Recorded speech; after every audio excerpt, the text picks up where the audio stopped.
That is the highest tally since the surge of illegal immigrant children in the summer of 2014.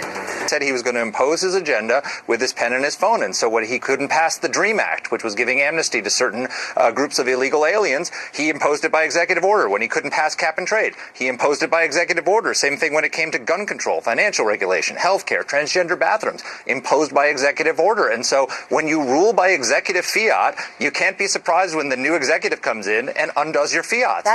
There goes the fiat. Great point, because when you've got the pen and the phone, it is awesome. When you don't have it, game over. And also, this applies to Harry Reid in the Senate, because now Donald Trump's going to bring up all of these more than 1,000 positions that need to be confirmed by the Senate.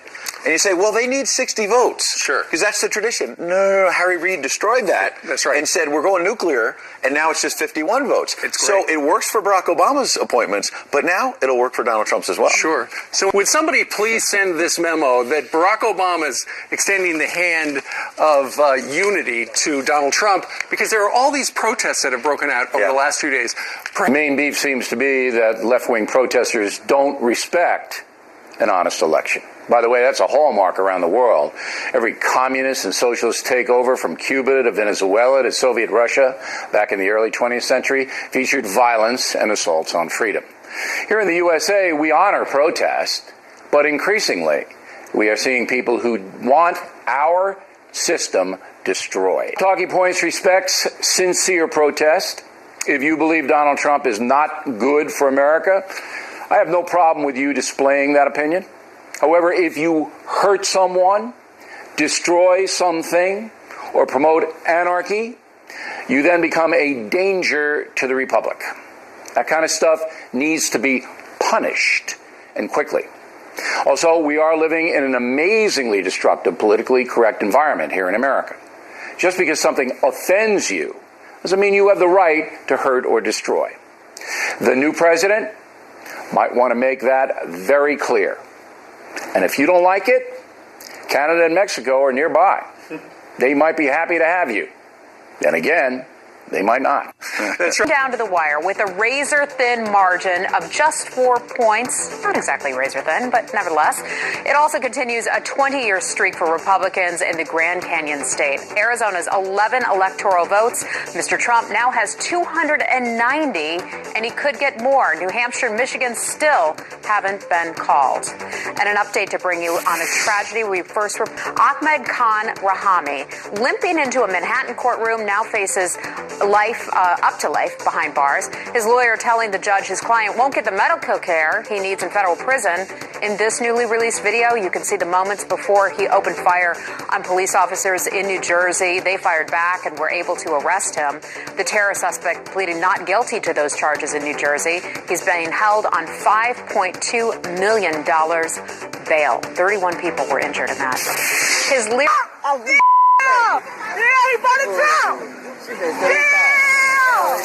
One of the changes that he plans. Enemy fighters. We lost 9 guys. Some of the toughest guys that I've ever known have gotten help for the invisible wounds of war, and that shows tremendous courage. On this Veterans Day, we've got a great story to tell you about. Did you realize that roughly 20% of our post-9/11 veterans experience some form of post-traumatic stress? Today, Cohen Veterans Network. You've been on the program before, but for folks who are unfamiliar, what is the Cohen Veterans Network? So the Cohen Veterans Network is a network of mental health clinics funded solely by Mr. Steve Cohen to the amount of $275 million to provide free, accessible mental health care to veterans and their family members, regardless of discharge status.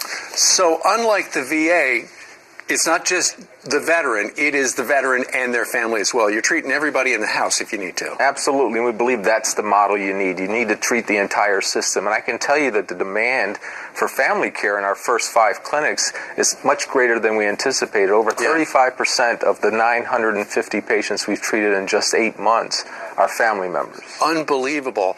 And with the 5 pilot clinics, it has been so successful.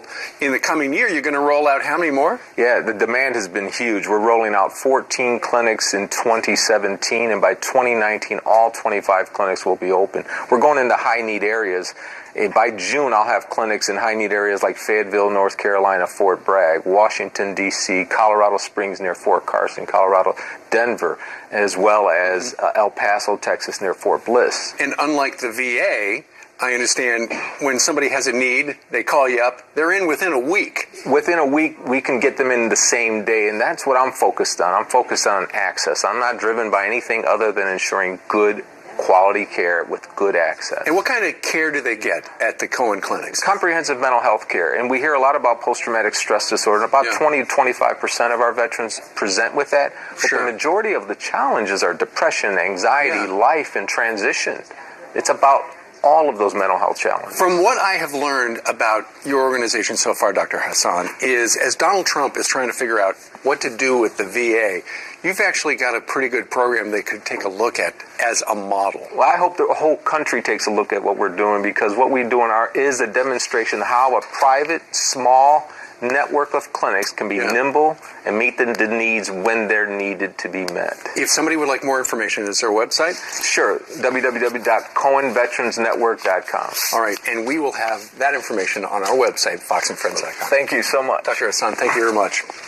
All right, straight ahead on this Veterans Day, could Ben Carson have a place in Donald Trump's cabinet? We're going to ask the good doctor. Backlash for bearing a report about how bad it really is. But now that the election is over, Johnson is saying that illegal immigrants are surging across the border at a rate of 46,000 in the month of October alone. That's the highest tally since the surge of migrant children in the summer of 2014. And this video is shocking. A man viciously beaten, all because he voted for Donald Trump. You voted Trump! You voted Trump! Oh, yeah, he voted Trump! Yeah! Wow. Well, several men in Chicago seen dragging that victim out of his car in broad daylight. The victim taking several shots at every angle. Onlookers recording that disgusting attack, cheering the thugs on and screaming, "You voted for Donald Trump." The man had to be taken to the hospital, but is expected to be okay. Those suspects have not been identified, at least not yet. And if you agree with President-elect Donald Trump, then you should. So we've got change. We're at the swamp right now. It's time to drain the swamp, and it's going to happen. Well, there's a lot of hope amongst veterans. Brandon himself, a Marine Corps veteran, has got three kids that are serving in the Marine Corps, and there are families that bear so much for this country. We think about them on Veterans Day, and on Veterans Day, we want to do whatever we can to make sure a VA facility like this works for them. Absolutely. So welcome to the swamp. It's time to drain the swamp. Listen, you're hearing it right here. The angst in this country is it's not working. Someone start firing people that aren't getting the job done. Let's give veterans a choice so they're not trapped in VA facilities like this that don't work. That's a universal message, and we're hopeful that Donald Trump will make it happen. Pete, I've got a question for you. I know you're down there in Phoenix because you're going to be part of the Veterans Day parade, but after Brandon Coleman came forward and was the whistleblower at the VA, you know, there's a lot of payback for him. There's a lot of blowback. Are the people who made his life uncomfortable still there? I think that the smile says it all right here. Of course they are. He's still employed, but he's been shuffled around, moved out, was escorted out. But the folks in power stay in power because accountability only rolls, unfortunately, downhill to those who blow the whistle. So Brandon and I have been talking about that all morning. Has he ever met Donald Trump and talked to him about the issues with the VA? I have not, but I'm ready to at any time, and I'm hoping that he'll bring whistleblowers to the table and use people like me. We need grunts. We need enlisted men that know what it's like to go to the Phoenix VA and wait 120 days and get told no and miss a day's pay and all the chaos that goes along with VA healthcare. We need choice. We need to be able to go where we want. The Phoenix VA needs to be fixed or shut down. There you go. Brandon and Pete, thank you for your service. Appreciate it. Good seeing you this morning. Thank you, guys. Thanks so Happy much. Veterans Day to everyone out there. Yeah. All right.